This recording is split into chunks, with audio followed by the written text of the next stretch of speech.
You're listening to PetLifeRadio.com. This episode of Oh Behave is brought to you by Family Pet. FamilyPet.com, the Knowledge Center. It's Oh Behave with Arden Moore, the show that teaches you how to have harmony in the household with your pets. Join Arden as she travels coast to coast to help millions better understand why cats and dogs do what they do. Get the latest scoop on famous faces, their perfectly pampered pets, and who's walking who in Rin Tin Tinseltown. From famous pet experts and best-selling authors to television and movie stars, you'll get the latest buzz from wagging tongues and tails. Garner great pet tips and have a doggone fur-flying fun time. So get ready for the pause and applause as we unleash your Oh Behave host, America's pet edutainer, Arden Moore. Welcome to the Oh Behave Show on Pet Life Radio. I'm your host, Arden Moore. It is fitting that our special guest today knows how to behave. Well, she knows how to get our dogs and cats to behave. Now, I've been following her career for many years, and I've seen her present at national conferences, and she is awesome. So you guys are in for a real treat today. Did I say treat? Are your dog's ears perking up? Well, right now, I want you to please welcome from the ASPCA animal behaviorist, Dr. Pamela Reid. Welcome to the show, Pamela. Well, thank you, and thank you for a wonderful introduction. Oh, you're welcome. I'll sit and stay, too. No, Dr. Reid has been all over the country. She knows dogs of all sizes, all shapes, all ages, all temperaments. And we're going to be covering a lot of things that are all about DOGs. And especially in the summer, there seems to be a spike in the number of dog bites being reported. So we're going to get a bite on what to do right, but we have to pay for this show by taking a commercial break. So you guys know the drill. Let's sit and stay, and we'll be right back. Time for a pause. 4 furry ones, actually. Sit and stay. Oh Behave will be right back.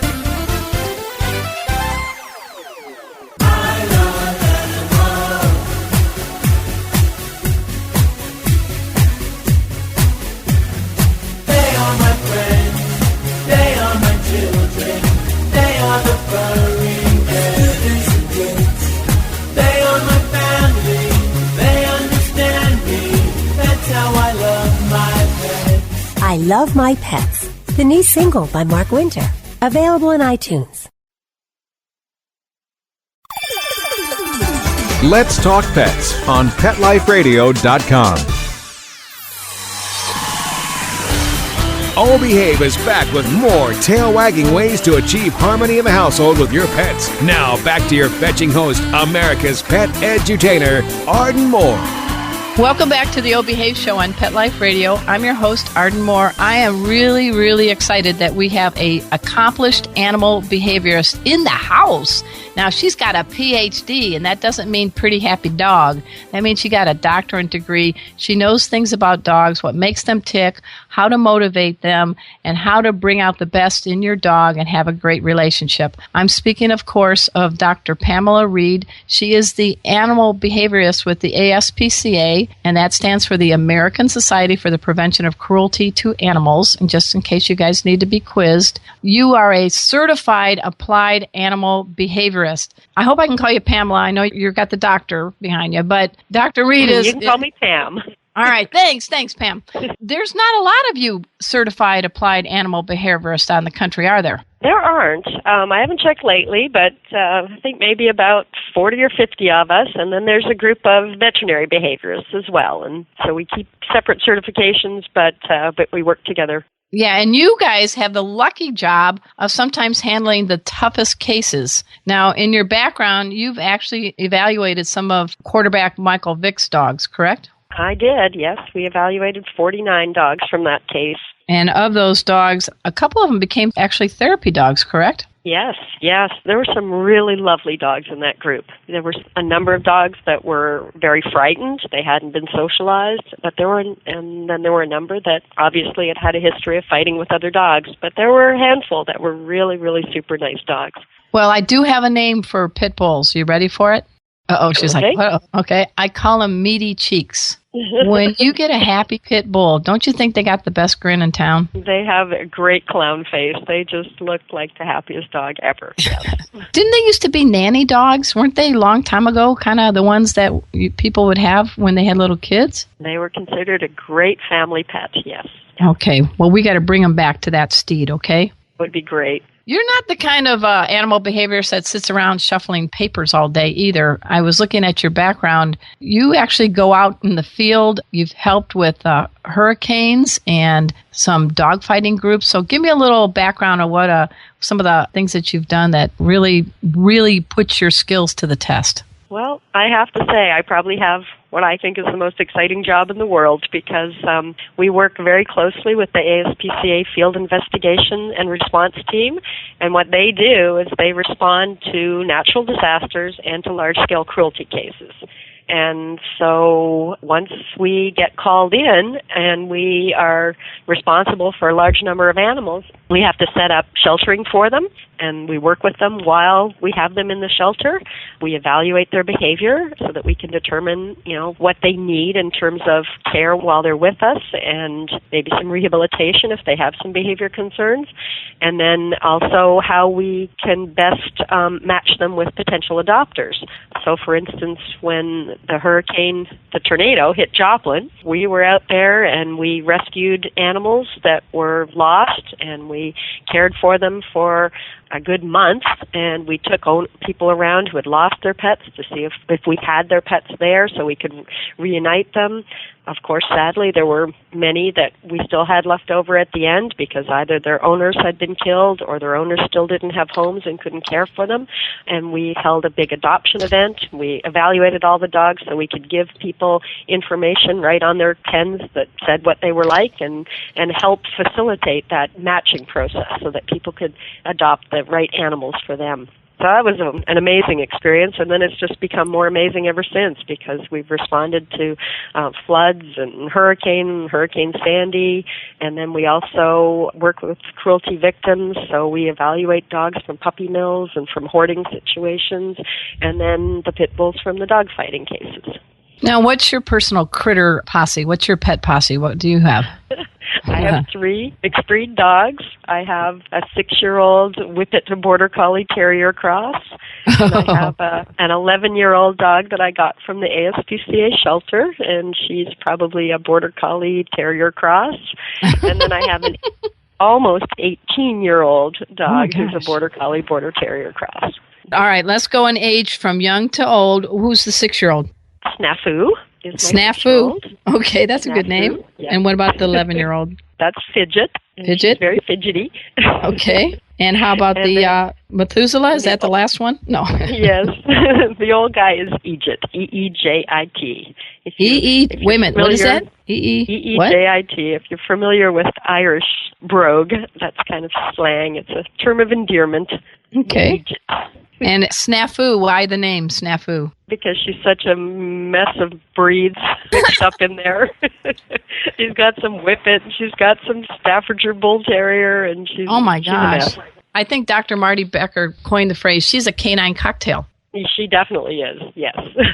Now I'm looking at this. You did not pick any easy breeds. Terrier and Border Collie, Einstein and go to ground. You get to practice what you preach when you get home, huh? You bet. Actually, I started with Salukis. You can't ask for a much more challenging breed than that. Oh my gosh! So you learn a lot from every single dog. You hail from? Is it from Canada? From Toronto? Yes. Well, I actually grew up in Nova Scotia, but okay. Yes, I went to the University of Toronto and started in animal behavior there. I'm just trying to picture a little girl, little Pam, sitting in Nova Scotia, saying, "I have the world in front of me. I can do anything I want. I'm going to go to the dogs." What inspired you? Always wanted to work with animals, but wasn't really keen to do the medical aspects. All right. Well, that's why we have veterinarians, right? You bet. So when you're going out on these calls with the field investigative team, I mean, you have to keep your emotions in check. Let's give me an example of at a recent natural disaster, maybe like Hurricane Sandy. What a mess. And it was kind of right where the ASPCA's backyard. I mean, neighborhoods leveled, fires and the storm. How do you keep yourself in check when you're really reaching out to help rescue these animals and evaluate them? Well, I admit I find it pretty easy because I know we're out there to help. And, the hardest thing I found was in any of these natural disasters or when people have lost their pets and they come to us every day, sometimes twice a day, trying to find their lost pet, and it breaks your heart when you have to keep saying, no, we have no sign of your dog yet, or we have no sign of your cat yet. And then again, it's such a tremendous feeling if we do have them and we can reunite them. So the good outweighs the bad for sure. And we've been through a lot of disasters. Katrina, I think you might agree, was kind of the milestone that got everybody to realize we have to work together because people were adopting out animals that belonged to other people, and there were a lot of lessons learned from Katrina. So I'm wondering, how is it different now when you're dealing with like Hurricane Sandy and trying to reunite dogs and cats with their people versus, over a decade ago with Katrina? Well, I think it's much more organized now in many ways. We certainly have more options for pet owners if they do need to evacuate. We have shelters now where you can have your pets with you. I think people are more cognizant that they should pay attention to warnings as well and get their animals out of danger while they still have time. And then we're also much more organized in terms of the interventions. So, we tend to just have one main group that is in charge. And so other groups can collaborate and help rescue animals, but at least people have one centralized location that they can go to. Okay, to find that their sounds animal good. Or to shelter their animal. Yeah. Yeah, that sounds good. Folks, we're speaking with Dr. Pamela Reid. She is the animal behaviorist at the ASPCA in New York. She literally goes all over the country to bring out the best in pets, and she's there in natural disasters. She's there when there's cruelty cases. We're going to get back to her and talk a little bit about how we deal with not getting bit by a dog. The summer's coming up. There's a lot of people out and about. We want to play it safe for both our pets and our people. So Dr. Pamela Reid's going to help us right after we take this quick commercial break. So everybody, please sit and stay. We'll be right back. Time for a walk on the red carpet, of course. Oh Behave will be back in a flash right after these messages. Hi, I'm Dana Humphrey, the founder of Whitegate PR. We have been specializing in PR and marketing in the pet industry for over 10 years. If you have a pet product or service you would like to promote, give us a call. We can help create awareness for your brand on TV, radio, magazines, newspapers, and blogs. Feel free to reach me directly at 619-414-9307 or learn more on our website at whitegatepr.com or follow us on Facebook. Let's talk pets Let's talk pets on Pet Life Radio. Pet Life Radio. PetLifeRadio.com. Hey y'all, it's Kelly Pickler, and you're listening to Arden Moore on Oh Behave on Pet Life Radio. I love y'all. We're back from the lot. Just checked the paper and we had a record showing at the box. The letterbox, that is. Now back to Oh Behave. Here's Arden. Welcome back to the O Behave Show on Pet Life Radio. I'm your host, Arden Moore. I really admire the work that Dr. Pamela Reid does. She is a certified applied animal behaviorist. She's with the ASPCA in New York, and we've been talking about some of the roles that she's been playing getting onto the scene of natural disasters and dealing with cruelty cases. But there is something, any dog of any kind, even a lassie, even a Rin Tin Tin, could bite a person, correct? That's true. In the right circumstances, any dog has the potential to bite. So let's talk a little bit about this. The summer is coming. What would be some message points you'd want to give to, let's talk first for kids. What would be 3 big points you would want parents and kids to know when they're hanging out with dogs that they know or dogs that they don't know? What are 3 safety tips you could offer? Well, certainly children are at the highest risk, for sure. About 50% of children under the age of 12 will end up being bitten by a dog at some point. So it's very, very important for parents to be aware of that and for dog owners to be aware of that. And parents, their responsibility is to teach their children how to behave around dogs. Probably one of the reasons why dogs do bite children more than they bite adults is because they haven't been well socialized with children, and children tend to be more active, more noisy, move more erratically, just behave a little bit more unpredictably than maybe some dogs are accustomed to. And so by attacking it on both ends, by helping dogs become more comfortable with children, and by teaching children how to behave more appropriately around dogs, that can go a long way. But then again, it still can't be totally the child's responsibility. The parent has to supervise and has to keep tabs on what the child is doing at all times with the dog. We do recommend, certainly, that when a child is out and encounters an unfamiliar dog and there is no one to help, to be calm, be still, behave like a tree, stand like a tree, I guess is what it that you want to not draw undue attention to yourself. You definitely don't want to run. You don't want to scream, because those are behaviors that can trigger even a friendly dog to chase a child and maybe knock them down. So it's really good to be as calm and still and uninteresting as possible, because you hope that the dog will just get bored and go away because you're not doing anything. I try to be as uninteresting as possible on my dates. Is that probably is not working right for me, right? Sorry, I'm not a human psychologist. Can't help you there. Thank you. Good answer.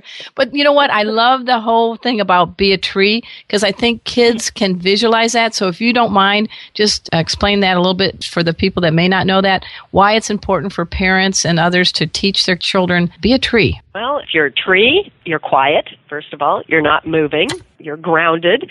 And ideally, you do want to keep your body all in one unit, so like the trunk of a tree. So there's nothing sticking out that would be interesting for the dog.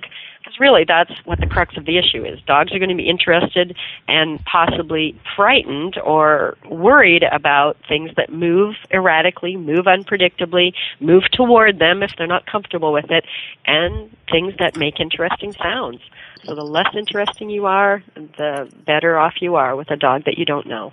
Now, you say you also work with dogs to help them be a little bit more adaptable around the unpredictable nature of kids. So what are a few tips that you give for folks to be able to teach their dogs?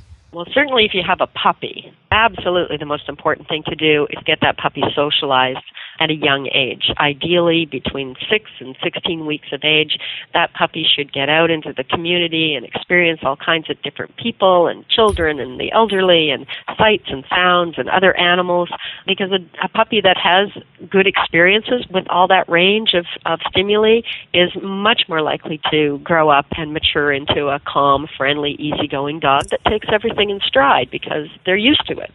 If you have an adult and you don't know the socialization history of the dog, well, you need to be a little more cautious and progress more conservatively.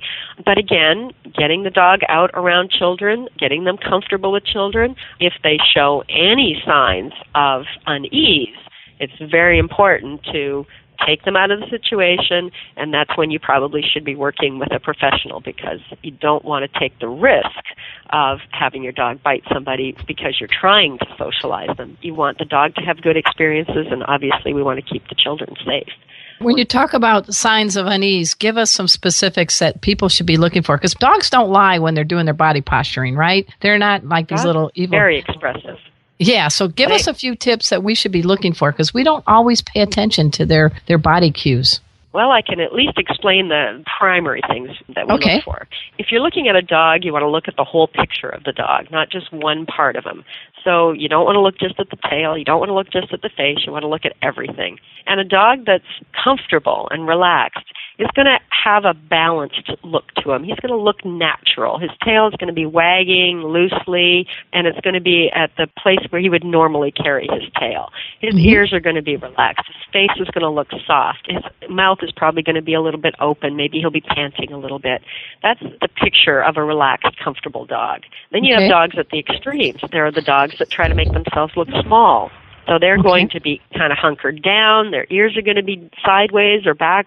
Their tail might be tucked or at least low. They may still be wagging their tail, but it's going to be a low wag. And a dog like that might be just fine, but he's telling you he's afraid or he's nervous.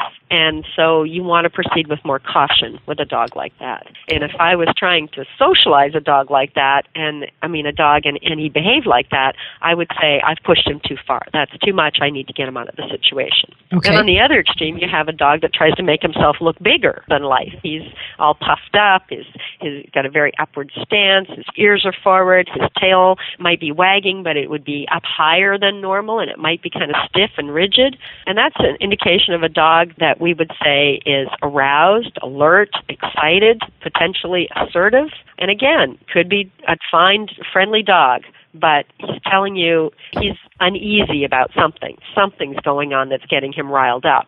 So again, you want to proceed more cautiously, because it's dogs at those extremes that are much more likely to be the ones that end up as a dog bite statistic. But within that, there's a lot of nuance. And that's where I think people really need to educate themselves. We can recognize the extremes, but it's the nuances, the gradations of getting there. We have a great resource on the ASPCA website called the Virtual Pet Behaviorist. Okay. It's at aspcabehavior.org. And in there, first of all, you can ask questions, all kinds of questions about dog and cat behavior and get specific answers. But we do have a feature on how to read dogs, how to understand their body language, where we have photographs, and then we have explanations of what to look for in the photograph, and then an interpretation. What does this mean? What is this dog's intentions, and how should you behave around a dog like this? So it's a great starting point for people to get more comfortable and to know what to watch for. Pamela, please give that website again, because I think that's a great one. That's a home run. You got a home run today. So tell us again for the virtual pet behavior, because that's really, to see it visually is really helpful. So go ahead, shout it out again. It's a Virtual Pet Behaviorist, ASPCA, and it's www.aspcabehavior.org. Nice. That's wonderful. Isn't that great? There are some things that on the internet could really help us. And folks, you need to go to reputable sources like the ASPCA to get really good, accurate information. And, this is I guess one of the reasons you are here is because of National Dog Bite Prevention Week. You were saying about 5 million dog bites a year, right? Yes, it's quite surprising that there are that many bites, and about 800,000 of them require medical attention. Wow. I remember I was 12 years old on July 1st. I'm not going to say the year, so you guys can do the math. But we had a GSP, a German Short-Hair Pointer, living next door, and the person back in those days kept him on a short leash. There was no water in the bowl. It was a hot day, and I had to let them know that they had a phone call because they also lost their phone.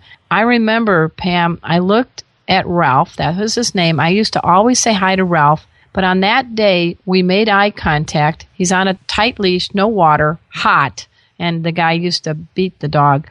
Ralph looked at me. I looked at him, and I froze. I had this weird feeling, and I went to move quickly, and he jumped up, bit me in the arm, and he simply jumped down. I almost think he was crying for help. And I did have to get stitches and things like that. But it taught me some lessons. And I also have to share that there was a happy ending. The owner of the dog did pass away quickly, and they had a sale and everything. And a gentleman that hunts with GSPs came and was able to take Ralph. And he stayed in touch with me every year and sent me how good Ralph was doing. So I think this poor dog was crying for help, but it was like a bite and jump down. But it looks like a tetanus shot. Everybody thinks I have my tetanus shot on the wrong arm, but it was the souvenir from Ralph. Well, I'm glad Ralph ended up in a good place, and obviously it didn't traumatize you enough that you put you off dogs. That's for sure.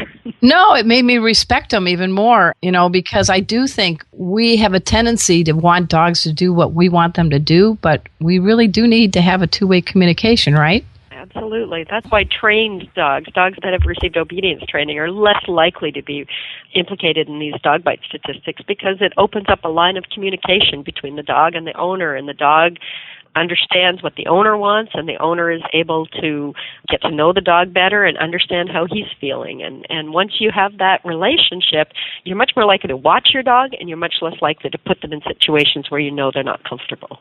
Your folks had sent us some questions. There's one I did want, maybe you could help answer for people, because this is common, especially at the summer. Your dog barks every time he sees a bike or a person running. Yikes. What's your advice? Well, there could be many reasons why he's barking. He could be barking for attention. He could be barking because the sound of the wheels and things, the skateboard or the bicycle, gets him excited. Dogs in general tend to be excited by fast-moving things, so it's hard to know, but the most important advice I could say is don't let it continue. Don't let the dog continue to practice that behavior. So you want to interrupt the dog. If he's in the backyard, you want to call him in and stop him from doing what he's doing. Give him something else to do. It's a predictable situation where if you're walking the dog and you can see that somebody's coming by, distract him before he even starts. You can even teach him that every time a bicyclist goes by or a runner goes by that he's going to get treats from you. And that dog will quickly learn that, oh, every time I see one of those, I should look at my owner because I'm going to get a treat. And then you've got a dog that's looking at that and thinking great things and then focusing their attention on the owner. So it's relatively easy in most cases to curb that kind of problem, but you don't want to let the dog continue to do it and continue to practice that behavior, because if they, God forbid, they ever got loose, that's the kind of dog that's likely to chase somebody down and knock them over. Right. Now, you also, one thing I thought it would be good, too, if you could share, because we have some people, we're only human after all. Some people will start yelling at their dog to stop barking. I said stop barking. I said stop barking. And I think I'm barking, aren't I? You're certainly making noise, and some dogs would well appreciate that, oh, you're just joining in and helping them, because that's exactly what dogs do. One barks and the other barks and they all bark.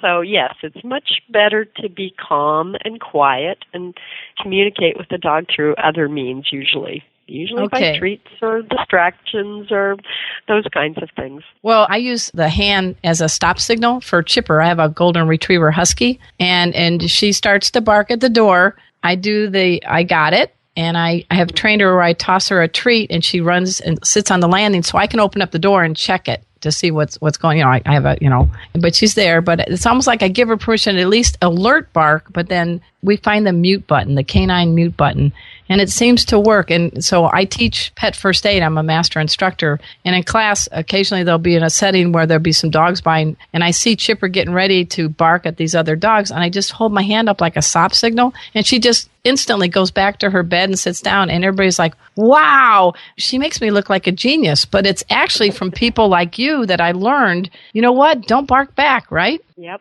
It's actually relatively straightforward to teach a dog to do that, and it's wonderful. It's wonderful for your guests. It's wonderful for you. You don't have to worry about the dog knocking someone over or jumping up on your guests or escaping out the front door.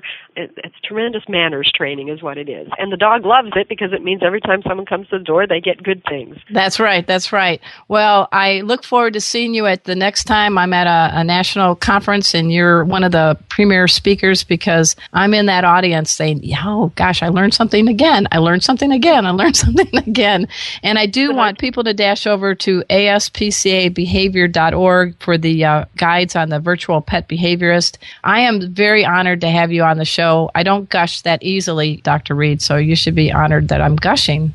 Thank you. You don't need to gush, but No, I don't. But you're making a difference, and that's what we all appreciate. Hey, folks, we're going to be ending each show with a dog or cat question that you just wonder, what is the answer to that question? It's been bugging me. And all of these are coming to you by FamilyPet.com. Family Pet is the knowledge center. You got to check it out. So here's the question for today. What are some good indoor exercises for my dog when the weather is bad? Here's the answer from Family Pet. Lack of exercise often leads to boredom for your dog, and that leads to chewing, excessive barking, and other unacceptable behaviors. Here's how to keep your dog active even when the weather's bad outside. Number 1, you can play fetch, even if you have stairs. One of the best ways to exercise your dog is to stand at the top and toss the ball down the stairs. Your dog now runs to the bottom of the stair, fetches the ball, and runs back up to give it to you. You don't have stairs? Use that long hallway. Make it a runway. You can play a safe game of tug of war, and you can play that anywhere because it doesn't require a lot of space. Just remember that you should win the game, or you're going to end up with a dog who thinks she is your boss. All right, another game you can play, they're called recall games or hide and seek. You're going to need another person for this one. So one person holds the dog next to them, and the other gets the dog excited and then dashes off and hides somewhere in the house. The dog is with person 1, and then person 2 calls the dog, and when she finds you, you praise and treat her, and you keep going. It's a lot of fun. Another game you can play, it's called Find It. So again, someone is with your dog, and you wave a treat in front of her nose, and then you hide it. and then you say to her, find it. And you encourage her as she gets closer and closer to where you've hit it. And you make a big whoop out of it when she does find it. You know, when you're stuck indoors with your dog, it's a great time to reinforce basic obedience commands too, like the sit, the stay, the down, the leave it. So don't let bad weather discourage you from working with your dog and making that dog even better. And I just wanted to tell you there's a lot of great questions and answers about dogs and cats. Just dash over to familypet.com. As I said, we've had our special guest, Dr. Pamela Reid, on our show today. She is the Certified Applied Animal Behaviorist with the ASPCA. You will see her at a lot of disasters and other cruelty cases. She has a lot to say, and she's there to help you and your dogs. I also want to thank my producer, Mark Winter. He makes this show happen each and every week.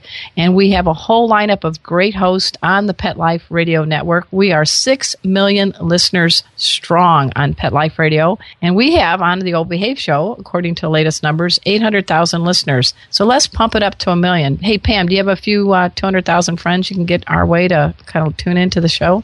I will do my best, and I do really thank you for the opportunity to speak to your listeners. This has been great. All right. Well, you're doing great things. And at this time, folks, again, reach out and look at the ASPCA.org and see what's going on.